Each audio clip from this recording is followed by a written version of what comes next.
बोल जयकारा बोल मेरे श्री गुरु महाराज की जय।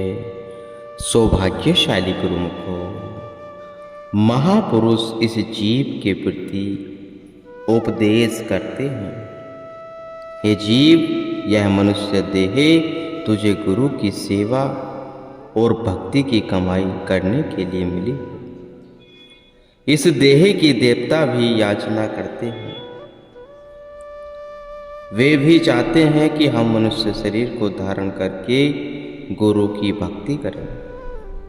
इस वास्ते इसको पाकर तुझे अवश्य भक्ति करना चाहिए और यह देह मालिक की सेवा में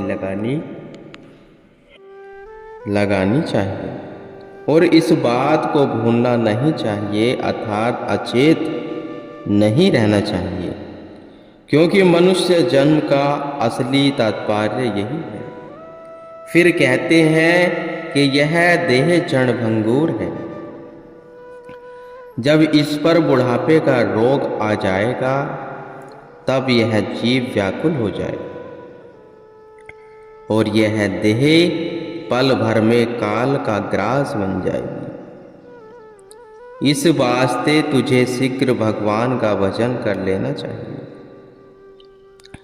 हे भाई, यदि अब न भजेगा तो फिर कब भजेगा? क्योंकि भजन करने का समय यही है, अन्यथा अंत समय तो भजन नहीं हो सकता। और जो कुछ भी तू इस वक्त कर लेगा वही तेरा अपना है, नहीं तो अंत समय पछताना पड़ता है और हाथ कुछ भी नहीं आता। जिस सेवक को भगवान ने दया करके सेवा का शुभ अवसर दिया, उसने भगवान को पा लिया। गुरु के मिलाप से उसके कपाट खुल गए और वह जन्म मरण के चक्कर से छूट गया। इसलिए हे मनुष्य, तेरे लिए ये भी यही अवसर है कि सद्गुरु को मिलकर भक्ति का धन एकत्र कर ले और अपने घट के अंदर नजर मार कर देख कि तू मनुष्य जन्म की बाजी को जीता है या हार रहा है। कबीर साहिब जी कहते हैं कि मैं पुकार पुकार कर कहता हूँ कि यह शरीर बार बार मिलने का नहीं है। इसके अंदर तुझे अपना परलोक सुधार लेना चाहिए। फिर संत कहते हैं, हे जीव, तो इस कीमती शरीर को पाकर जो भजन के काम में आलस्य करता है और इसे कल के लिए छोड़ता जाता है, सो यही तेरी उस आदमी की सी मिसाल है जिसे एक साधु की सेवा करने से एक सप्ताह के लिए पारस मणि मिली थी और उसने उससे कुछ लाभ नहीं उठाया था। उसकी कथा इस प्रकार है। कहते हैं कि कोई आदमी साधुओं की सेवा किया करता था।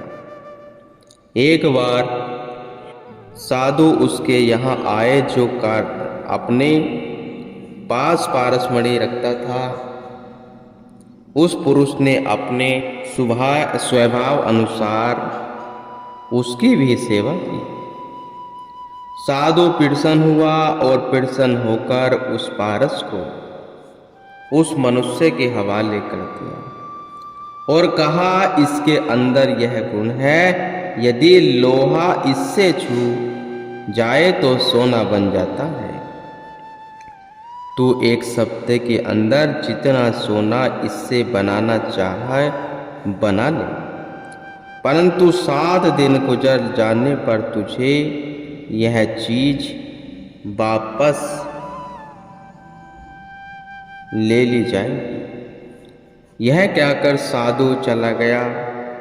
पीछे उस मनुष्य ने क्या किया, पारस को घर रखा बाजार में आ गया और पूछने लगा, लोहा क्या भाव है? मालूम है कि लोहे का भाव 2 सेर रुपये का है।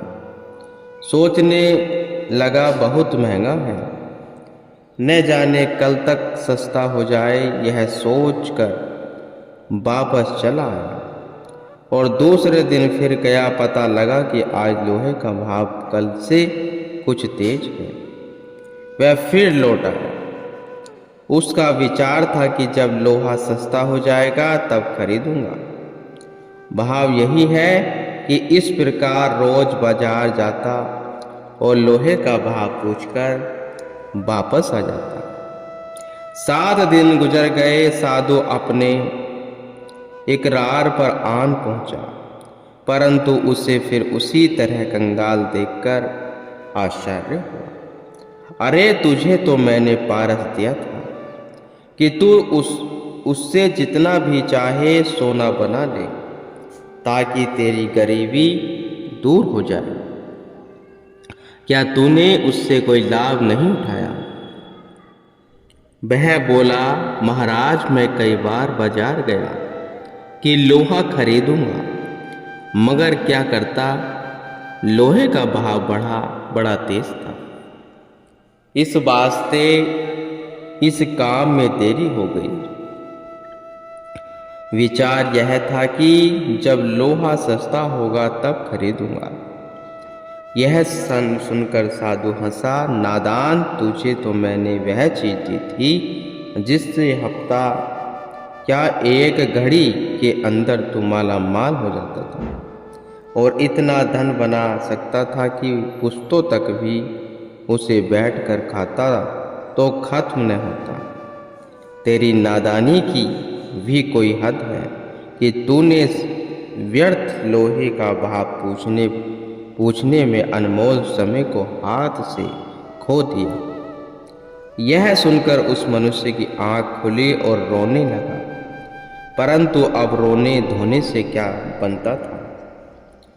अब पछताए होत क्या जब चिड़िया चुग गई खेत। इसी प्रकार संत कहते हैं, हे जीव, करोड़ों वर्षों से टेढ़ी योनियों के अंदर ठोकरें खाते हुए देखकर मालिक ने अति दया करके तुझे यह हीरा जन्म दिया है कि इसमें भगवान की भक्ति रूपी धन को पाकर नीच योनियों के कंगालपनों से छूट, परंतु तूने यह अनमोल समय माया की गिनतियां गिनने में हाथ से खो दिया और जो लाभ इससे उठाना था वे न उठाया।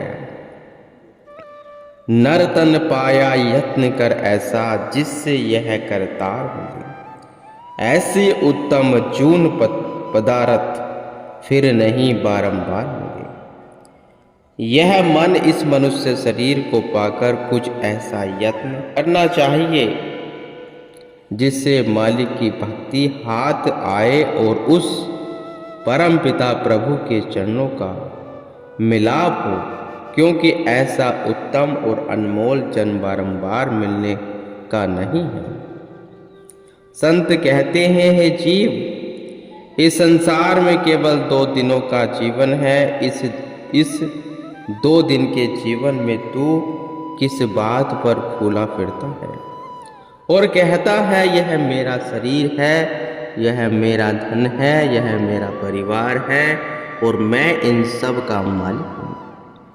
सो यही तेरी बड़ी भूल है। तेरी अपनी वस्तु तो केवल एक भगवान का नाम था, उसको तूने साथ लिया नहीं और दिन रात अचेष्टा के अंदर बिता दिया।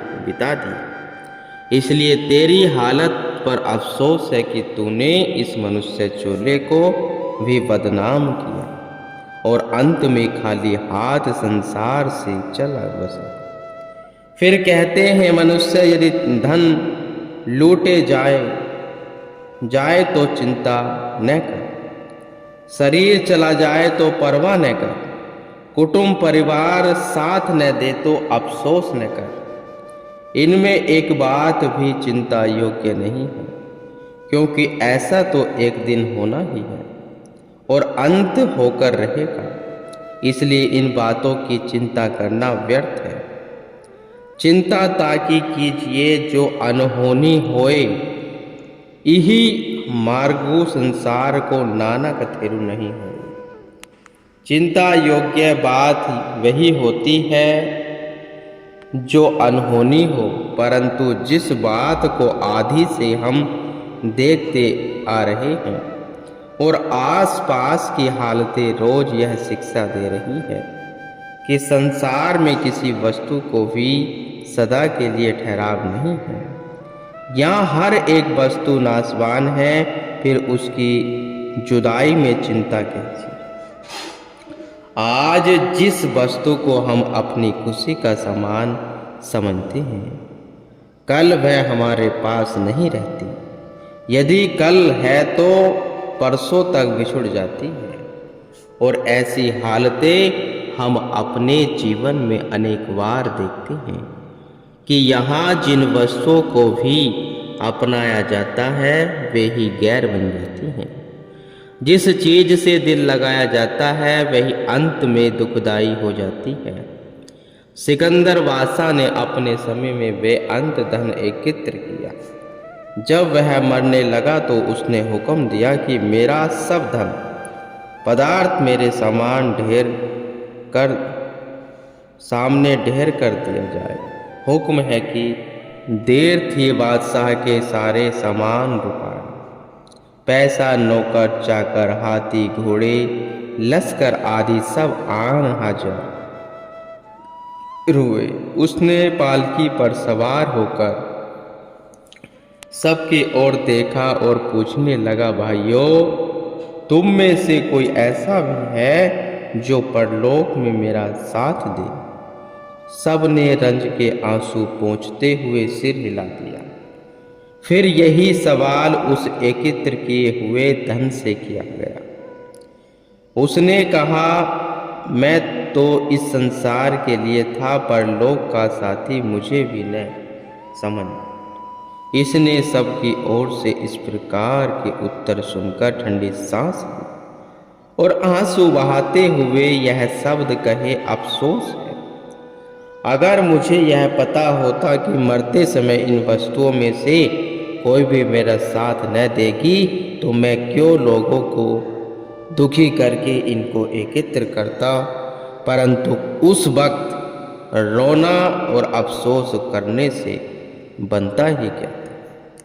अंत में बेबस होकर लाचार दिल में हसरतों के लिए हुआ दुनिया से खाली हाथ चल बसा।